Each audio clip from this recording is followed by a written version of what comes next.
नमस्ते बच्चों। ज्योग्राफी का जो चैप्टर एयर है उसके रिमेनिंग पार्ट को अभी इम्पॉर्टेंट टॉपिक को अभी हम डिस्कस करेंगे।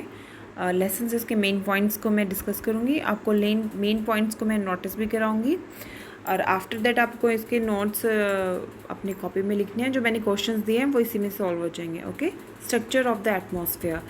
Our atmosphere started from the troposphere and ending with the exosphere. Let be started. Our atmosphere is divided into 5 layers. How many layers? 5 layers. Okay, students should be learn it. There are troposphere. First layer is our troposphere. Second sphere is stratosphere. After that, mesosphere, thermosphere, and exosphere.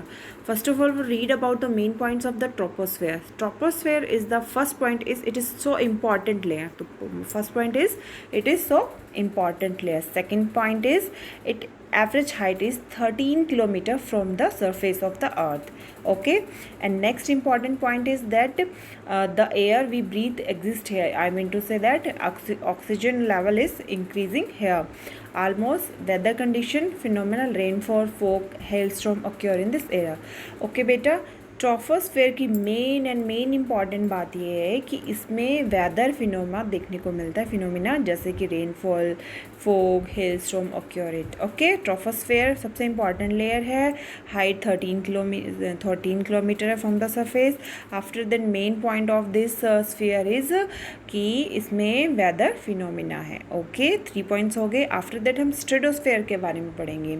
Stratosphere about the troposphere. Okay, इसकी height कितनी है? 50 kilometre from the troposphere. This layer most free from the clouds. इसमें clouds और जो weather phenomena होते हैं वो नहीं होते। इसी रीज़न से यहाँ पे क्या होता है? Flying aeroplanes. इसके सेकेंड इंपॉर्टेंट पॉइंट क्या हो गया? Flying aeroplanes. यहाँ पे इजीली देखो, यहाँ पे डायरेक्ट फॉर्म उसमें भी दिखा रखा है, एरोप्लेन मूव कर रही है स्ट्रेटोस्फेयर में। और अदर इम्पॉर्टेंट चीज़ क्या है? One important feature of this stratosphere is that contain layer of ozone gas. Okay, these gas protect from the UV light. Okay, तो स्ट्रेटोस्फेयर के मेन इंपॉर्टेंट पॉइंट्स क्या हो गया कि ये 50 किलोमीटर अबाउ है। Second is there is no weather phenomena, so by this reason the flying of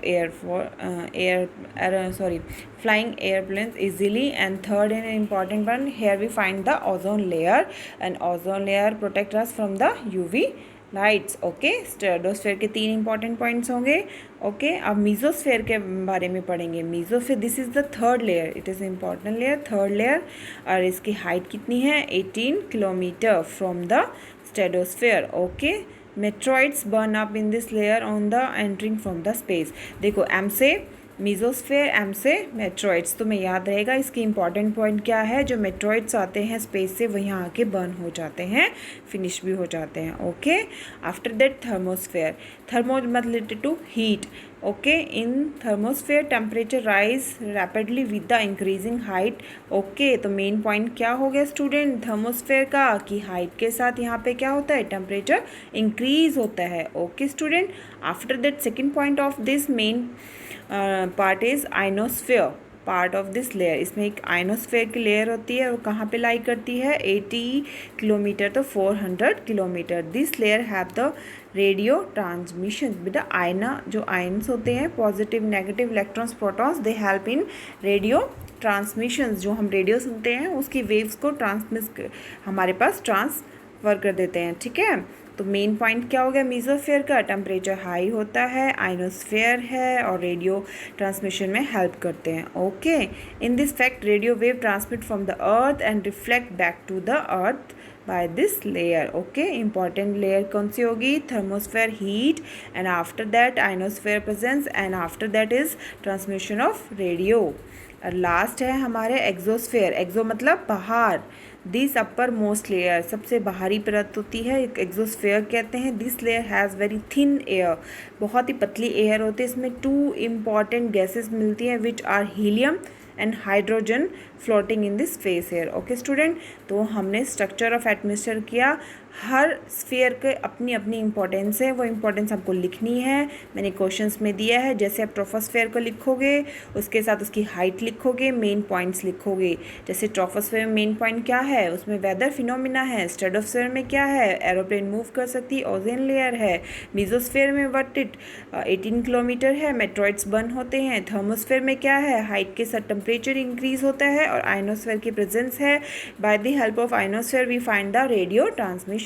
okay, after the exosphere में क्या है, अपर लेयर है, अपर मोस्ट लेयर है, बहुत थिन है, और हीलियम और हाइड्रोजन यहाँ पे हमें गैस देखने को मिलती है। ओके स्टूडेंट, आपको डायग्राम भी बनाना है according to height with beautiful diagram. Okay, all this shade should be clear, light sky blue, ठीक है। तो इससे लाइट जो कलर शो कर रहा है, इससे हाइट के अकॉर्डिंग कलर चेंज हो रहा है। Okay, after that we study about the weather और क्लाइमेट। देखो स्टूडेंट, आप दिन में देखते हो कभी सनी हो रहा है, कभी रेन हो रहा है, तो डे टू डे चेंज को क्या कहेंगे हम, वेदर। और जब लॉन्ग टर्म का वेदर को क्या बन जाता है, क्लाइमेट। चलो let we study about it. Okay, अब हम पढ़ेंगे वेदर और क्लाइमेट के बारे में। वेदर क्या होता है, it is going to rain today. हम बोलते हैं आज तो रेन होगी। Will it be bright or sunny today? How many times we hear these cricket fans actually fed one day. जैसे हम मैचेस देखते हैं उसमें क्या होता है, कभी सनी होता है, कभी रेनिंग हो रही है। If we imagine your body to be a radio, the mind is speaker, हमारा माइंड स्पीकर है। Weather is something that fiddles with a control knobs. Weather is the hour to hour day to day condition of the atmosphere. Important है बेटा, इसको highlight कीजिए अपनी book में। Weather is the hour to hour, यानी कि 1 घंटे पहले कुछ मौसम था, आफ्टर दैट सेकेंड आवर में कुछ चेंज हो गया। तो day to day condition is called be weather. A hot और humid weather make a one irritable a pleasant. जैसे कि बहुत चिपचिपा मौसम हो जाता है, जैसे कि देहरादून में बहुत गर्मी हो, साथ में बारिश हो, तो ह्यूमिडिटी हो जाती है, इरिटेबल हो जाती है ना। और जैसे ही थोड़ा मौसम चेंज होता है, प्लीजेंट ब्रिजी एयर मूव करती है, तो we feel cheerful, even plan for an outing, और हम क्या करते हैं, बाहर घूमने निकल जाते हैं। Weather can change dramatically from day to day, however the average weather condition of a place for a longer period of time presents the climate. Okay student, highlight this, the average weather condition of a place for a long period. Okay student, mention it, long period to time presents the climate.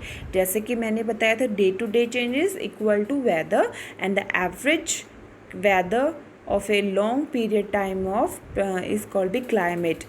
ठीक है, now do you understand why we have daily weather forecasting? Okay, आपने देखा होगा day to day हमारे phone में भी बताते हैं आज इतना टेम्परेचर है, क्लाइमेट ऐसा है। ठीक है बच्चे, तो आज हमने इन 2 टॉपिक्स को अच्छे से पढ़ा, समझा। इससे रिलेटेड क्वेश्चंस मैं आपको दे रही हूँ, वो आपको अच्छे से करना है। अगर कोई भी प्रॉब्लम है तो मेरे फ़ोन पे पर्सनल नंबर पे मुझे कॉल करके, व्हाट्सअप करके पूछ सकते हैं। Okay student.